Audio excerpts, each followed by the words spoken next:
गायत्री महामंत्र एक बार मेरे साथ दोहराओ।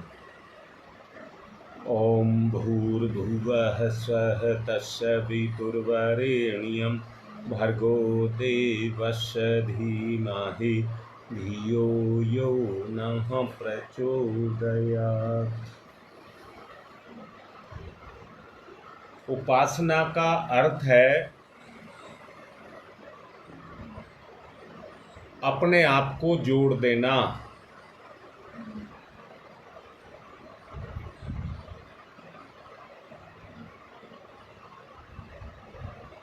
उपासना का अर्थ है अपने आप को जोड़ देना। अब किसको किसके साथ जोड़ देना?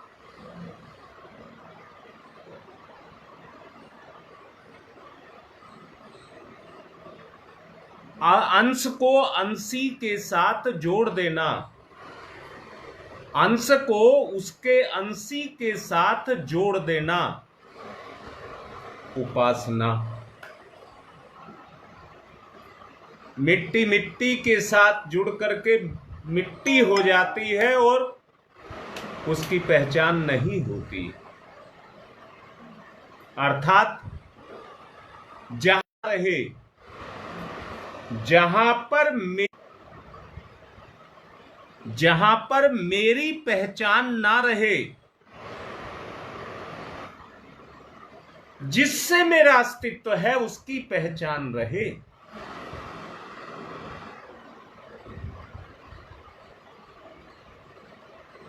उसी को कहते हैं उपासना। जरा कहना और समझना। कह देने से कोई काम होता नहीं है, पर काम को उस स्तर तक करना जहां पर कर्म का कोई भेद ना रह जाए।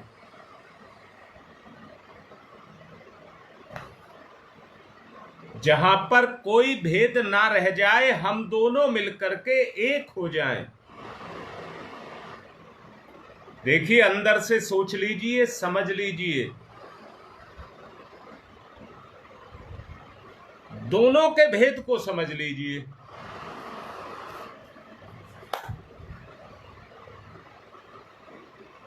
जैसे मैंने पिछले दिनों बताया, नाला अपनी जगह है और नदी अपनी जगह है। केवल पानी होने के कारण, दोनों में पानी होने के कारण दोनों मिल जाते हैं। दोबारा से समझिए, नाले का पानी गंदा है क्योंकि उसमें गंदगी है, और नदी का पानी स्वच्छ है क्योंकि वो बहता रहता है, गतिशील है। अर्थात मैं क्या कहना चाहता हूं, उस बात को समझिए। जब भी कोई अपने इष्ट की तरफ चलेगा और अपने इष्ट का सहारा लेगा, तो वो इष्ट उसको पवित्र बना देगा। श्रेष्ठता और पवित्रता दोनों गुण उसको देगा।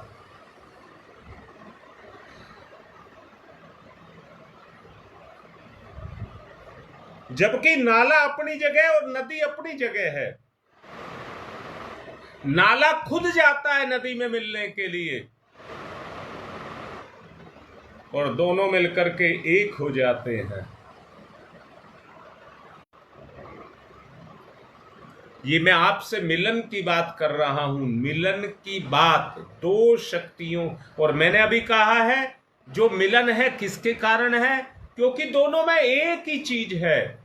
नदी में भी पानी है,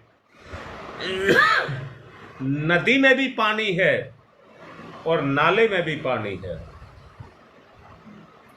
कोई मां अपने बच्चे की गंदगी को तो देखती है, इस बात से तो मैं मना नहीं कर रहा। उसकी गंदगी उसको प्रभावित करती है, परंतु वो सफाई भी तुरंत ही करती है। इष्ट के साथ संयोग, और इस संयोग के बारे में मैं एक उदाहरण आपको देना चाहूंगा। अब मैं पूरा प्रयास ये कर रहा हूं कि आपको वो बात समझ आए।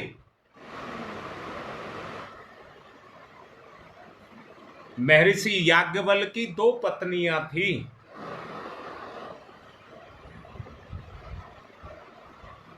एक का नाम था कात्यायनी और एक का नाम था मैत्रेयी। 2 पत्नियां थी उनकी।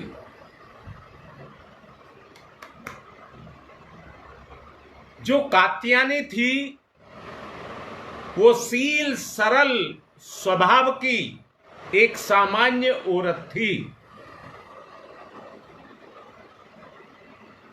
जो साधन, धन, संतान, पति, परिवार की कीमत को समझती थी।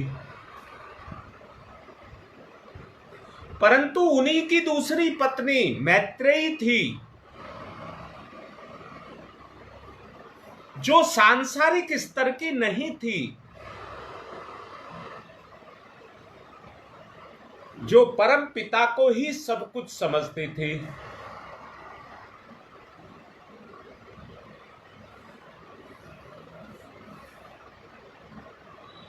महर्षि याज्ञवल्क्य शरीर की बुजुर्गी अवस्था की तरफ चले गए। उन्होंने अपना शरीर का समय निकट आता हुआ देख करके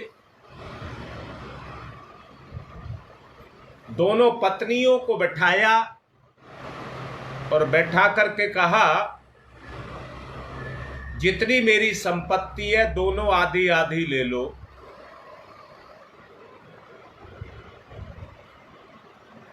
जितनी मेरी संपत्ति है दोनों आधी आधी ले लो।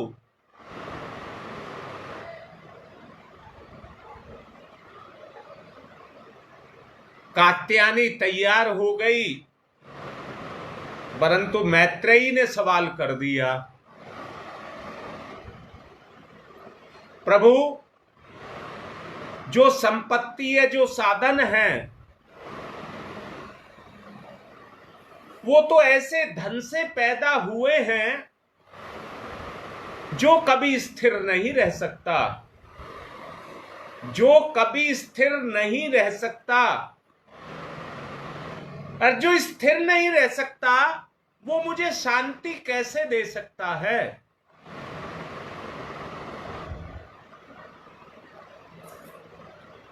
क्या आपके पास दूसरी दौलत नहीं है जिसमें स्थिरता और शांति हो? महर्षि मुस्कुराए और मुस्कुरा करके कहा, मैत्रेयी वो संपत्ति भी मेरे पास है,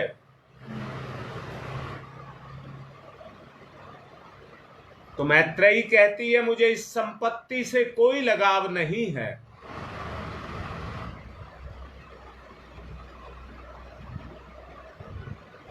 मुझे आपके संपर्क से लगाव है।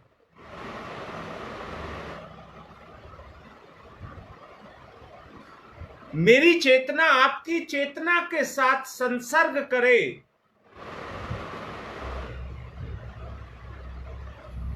और आपकी कृपा मुझे मिले। मेरी आत्मा आपकी आत्मा में जाकर के घुल जाए और मेरा एकाकार हो जाए। मुझे आपकी उस संपत्ति की आवश्यकता है।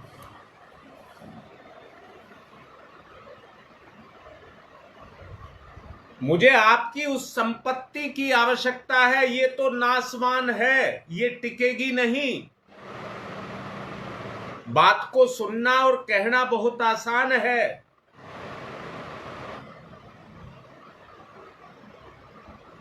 परंतु विचार को आत्मा में घुलाना बहुत आसान नहीं है।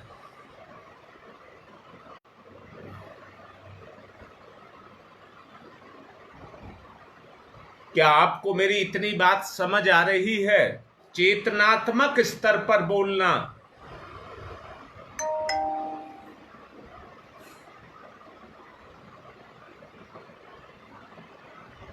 चेतनात्मक स्तर पर बोलना।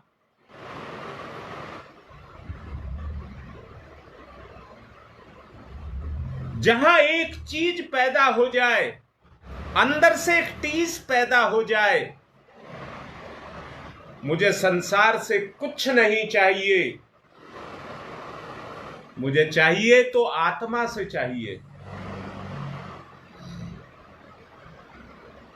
आपकी अंतर चेतना जागृत हो जाए, छू जाए, संसर्ग कर जाए,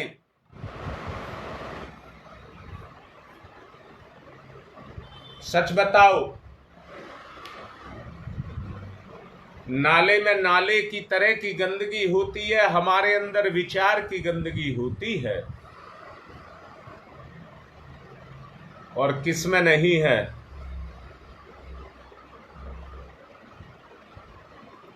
वो गंदगी हम में से किस में नहीं है?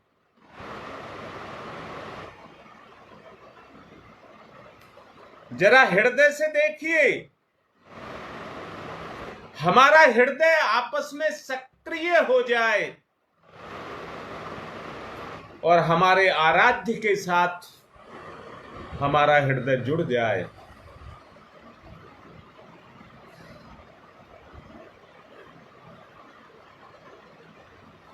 उन गुणों का, जो आत्मीय गुण है, उनका संचरण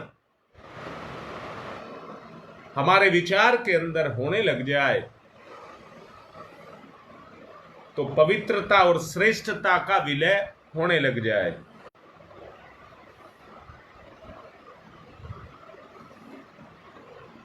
आप लोग कभी कभी किसी नदी पर नहाने के लिए गए होंगे, शरीर को गीला करके अगर साबुन लगा ली जाए और नदी में फिर प्रवेश किया जाए तो शरीर से साबुन छूट करके पानी में घुलती हुई दूर तक दिखाई देगी जाती हुई।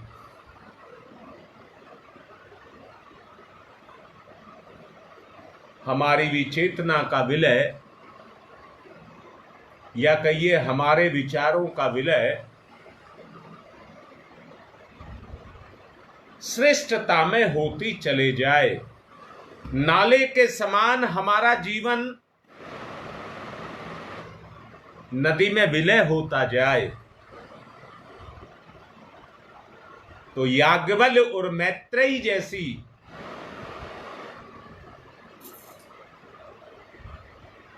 जो चेतनात्मक संयुक्ति है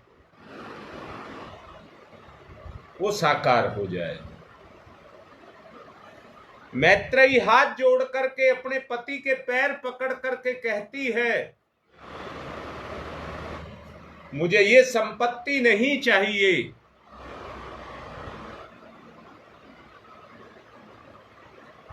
मुझे जो संपत्ति चाहिए आपके तप की संपत्ति चाहिए।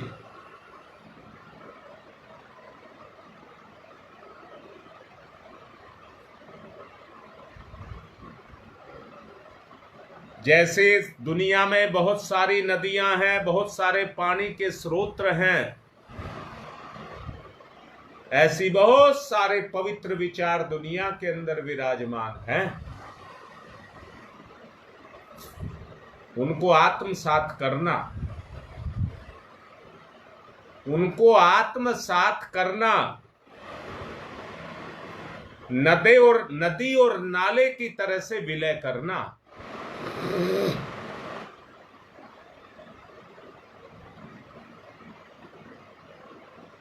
पति और पत्नी विवाह के बाद जिस तरह से अपने जीवन की संयुक्ति करते हैं, शरीर की नहीं करते, शरीर दोनों के अपनी अपनी जगह होते हैं, पर जो मिलन होता है वो गुणों का गुणों के साथ होता है। मिलन जो होता है वो गुण से होता है। और ध्यान देना,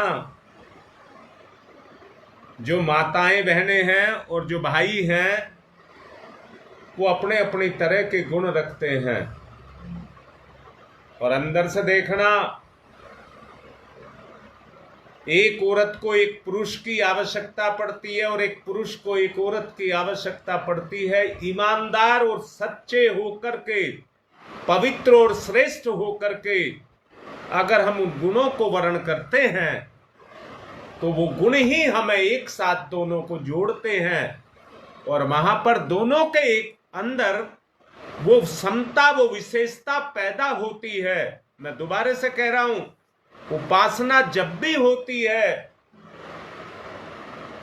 नदी नाले की गंदगी ले लेती है और नाला नदी की श्रेष्ठता और पवित्रता को ले लेता है। दोनों मिलकर के एक हो जाते हैं, एकाकार हो जाता है, ना गंदगी रहती है, क्योंकि नाले का जो गुण था वो विलय हो गया और नदी का गुण रह गया। बहती हुई नदी सबको अपने में समेटती हुई पवित्र करती चली जाती है।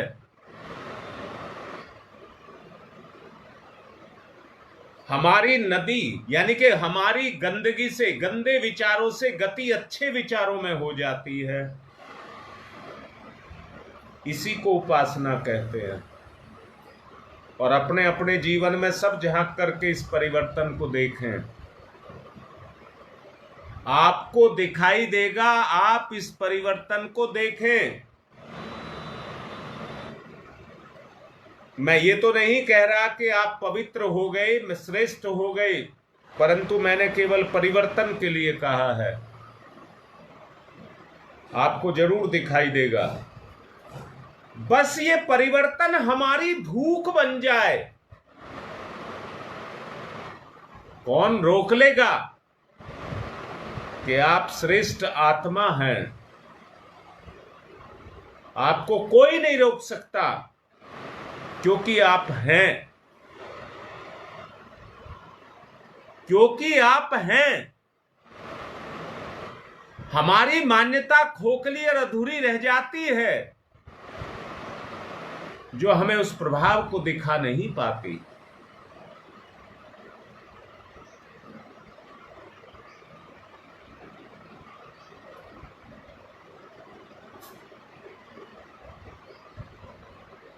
इसलिए मेरी आपसे आग्रह है, मैत्रेयी की तरह से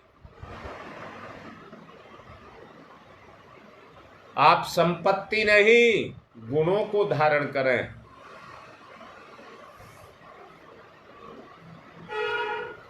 ध्यान की तरफ चलें।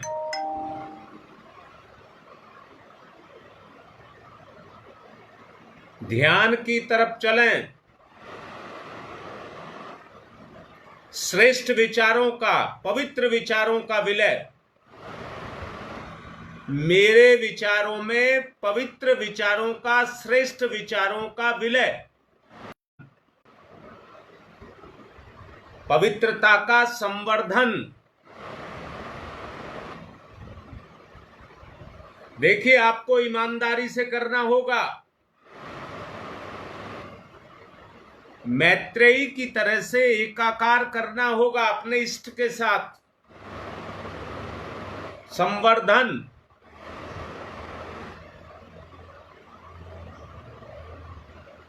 व्यक्तित्व का विस्तार, पवित्रता का संचरण।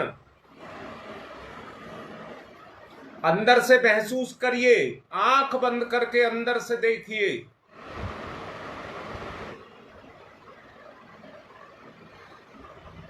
परिवर्तन,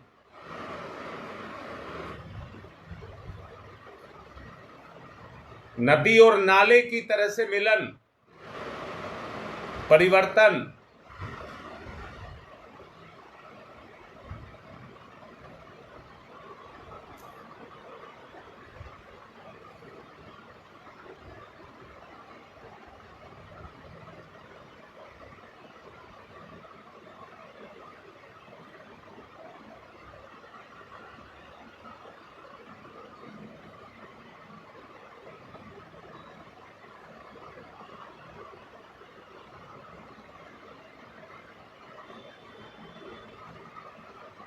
परिवर्तन, ध्यान मुद्रा,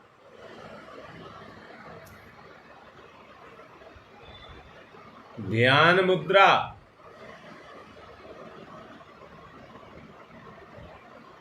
अच्छे विचारों का अनुगमन। ओ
शरीर अपनी जगह स्थिर,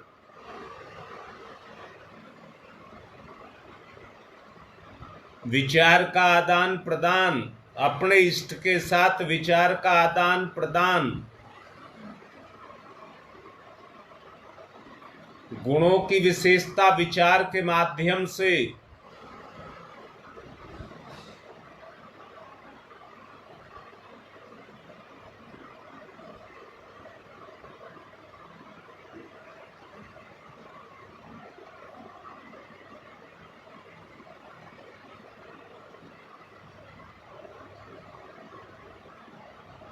संवर्धन, विशेषताओं का संवर्धन। यहां से देखिए, हृदय से देखिए, हृदय से देखिए, जो आपकी विशेषताएं हैं उनकी कमियां, ईश्वर की कमी से पूर्ति, ईश्वर से पूर्ति, उनके गुणों से पूर्ति।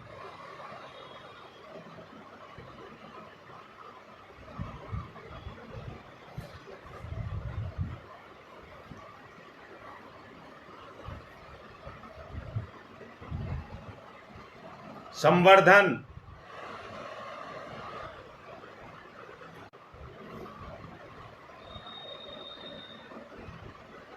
ईश्वर का, इष्ट का ध्यान। ओम भूर्भुवः स्वः, एकाकार। ओम भूर्भुवः स्वः।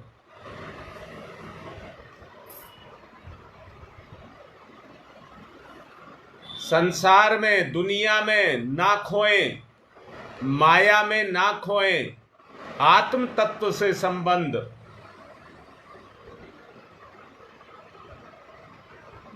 ओम भूर्भुवः स्वः।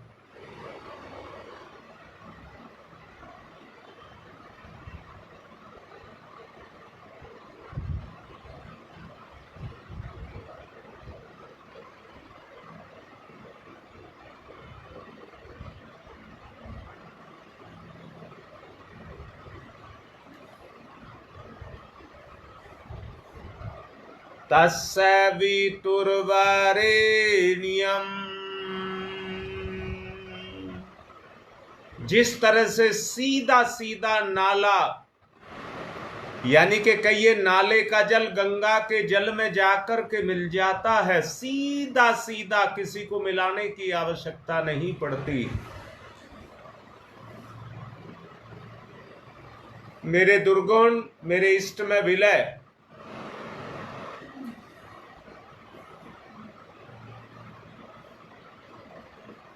समर्पण, विसर्जन, विलय।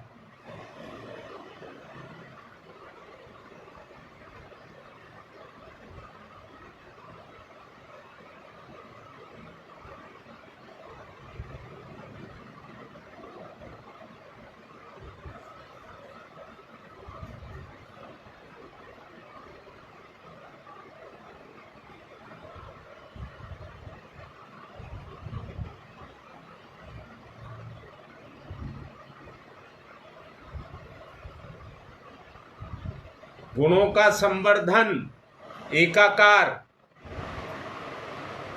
आग और ईंधन की तरह से एकाकार।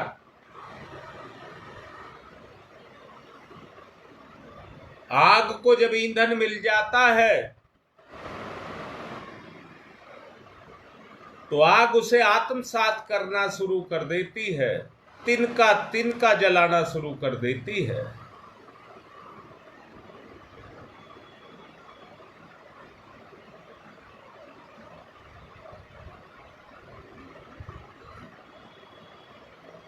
भाव आपको समझ आ रहा होगा।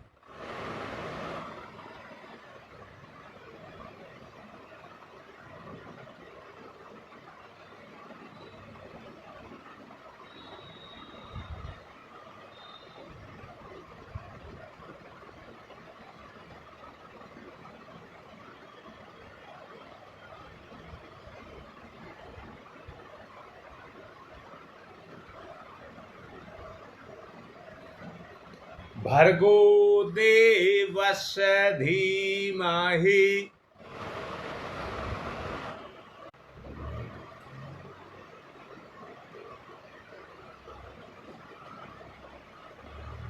भर्गो देवस्य धीमहि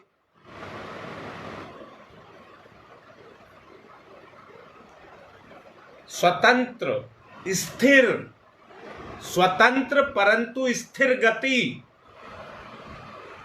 लगातार निरंतर गति, श्रेष्ठता में, पवित्रता में विचारों की। अंदर से अपने आप को देखिए।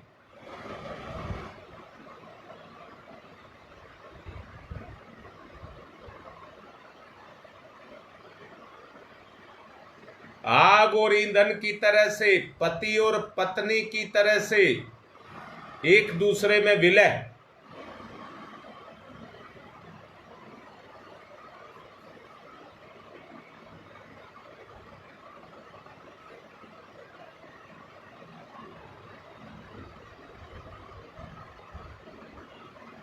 एकाकार, प्रेम,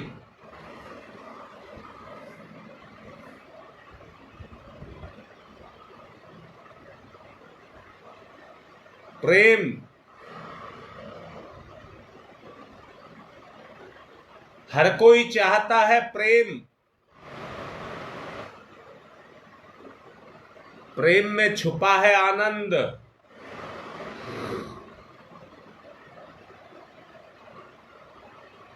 प्रेम में छुपा है आनंद।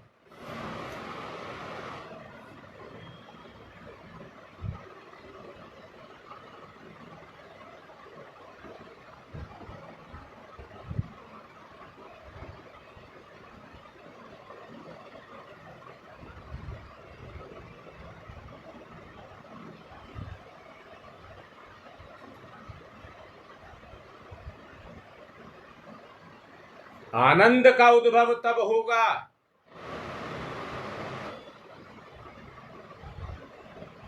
नाले और नदी की तरह से जब मिलन होगा। नाले को नदी को कितना कष्ट होता होगा जब नाला उसमें अपने आप को विलय करता होगा। आत्मिक स्तर पर देखिए अब इसको। माता पिता जिस तरह से अपने बच्चों के लिए दुख उठाते हैं, उनको कितनी तकलीफ होती होगी। पर दुख उठा करके बुराइयां छूट जाएं, कमियां हट जाएं, तो कितनी शांति मिलती होगी।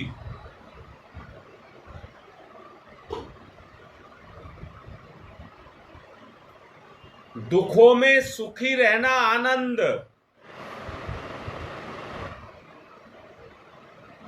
आत्मीय भाव, आत्मीय भाव जागृत।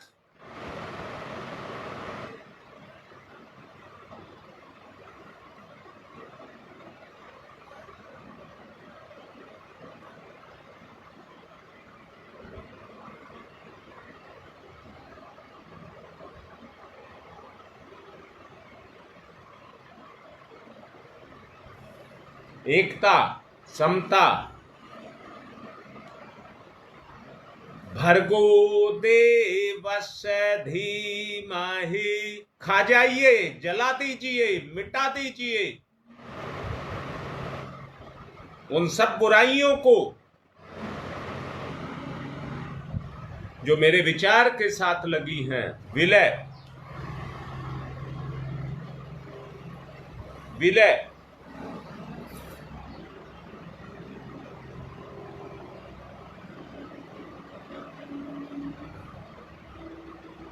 एकाकार, विलय।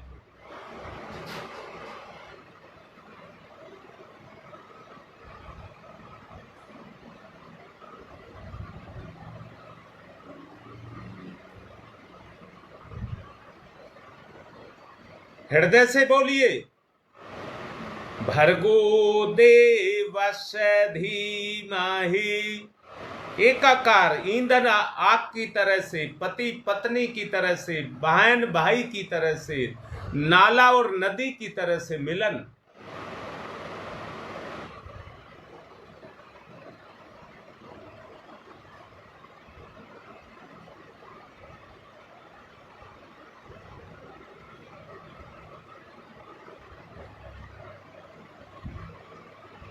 मिलन। धियो यो नः प्रचोदयात्, धियो यो नः प्रचोदयात्। ध्यान दीजिए, धियो यो नः प्रचोदयात्।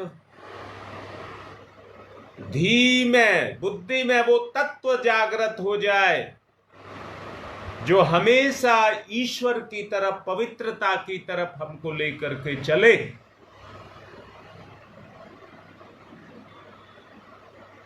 किसी तरह का कोई नकारात्मक, वासनात्मक विचार ना आए, हमेशा संघर्षात्मक स्थिति में ही रहें।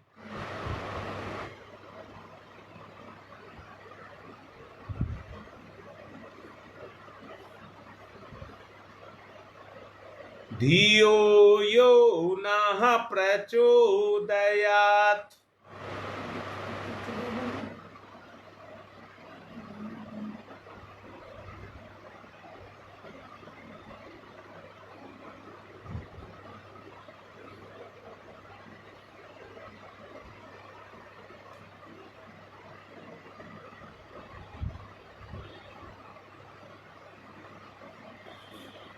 एकाकार, कोई भेद नहीं, बुद्धि से दोनों एक से। दुर्बुद्धि को खा जाए ज्ञान। एकाकार, उपासना, विलय।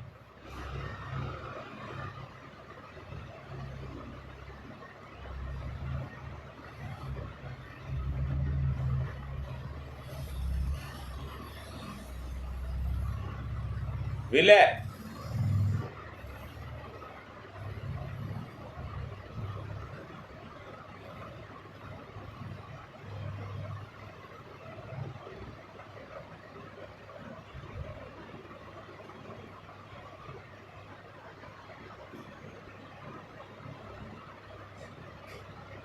विलय।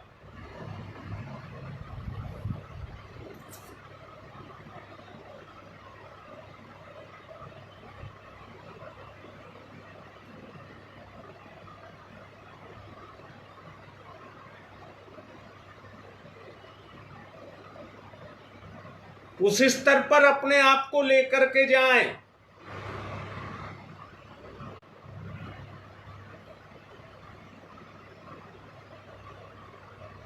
समानता, स्थिरता, गुणों की समानता, स्थिरता।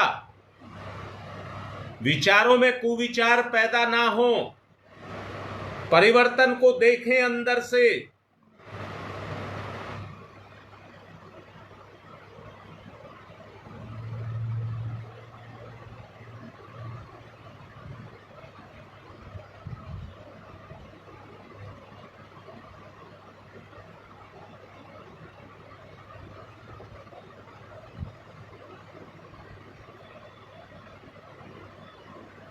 अंदर से देखिए, मर्म स्पर्शी विचार, मर्म स्पर्शी छू जाएं। धियो यो नः प्रचोदयात्। प्रार्थना, उपासना, साधना, आराधना। उपासना, ओम तमसो मा ज्योतिर्गमय। गंदे विचारों से अच्छे विचारों की तरफ। प्रमाद मिटेगा, परिणाम होगा, प्रमाद मिटेगा। चेतना का चेतना के साथ विलय।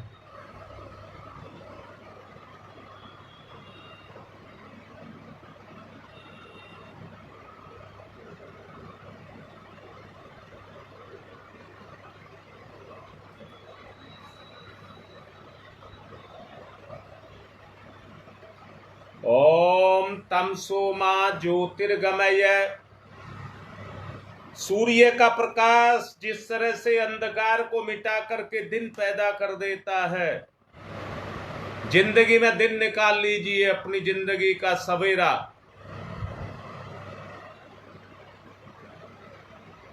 ओम तमसो मा ज्योतिर्गमय, ये उपासना है।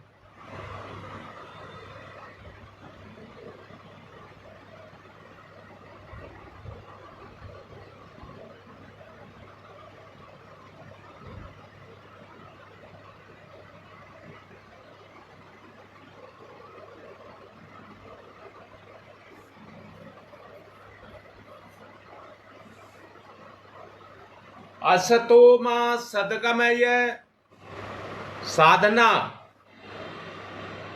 असतो मा सद्गमय,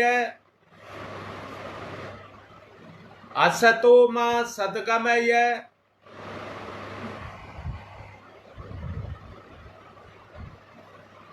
आराधना, मृत्योर्मामृतं गमयः।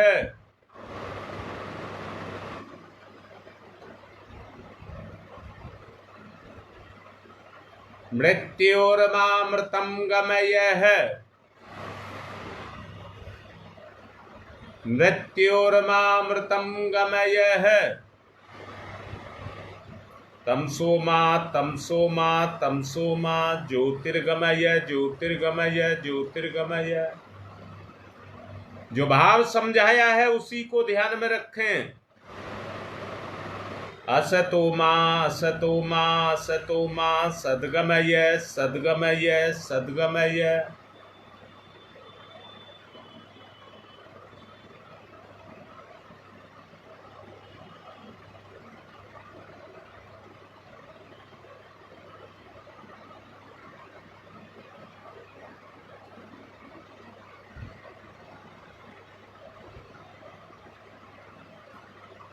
मृत्योर्मामृतं गमय मृत्योर्मामृतं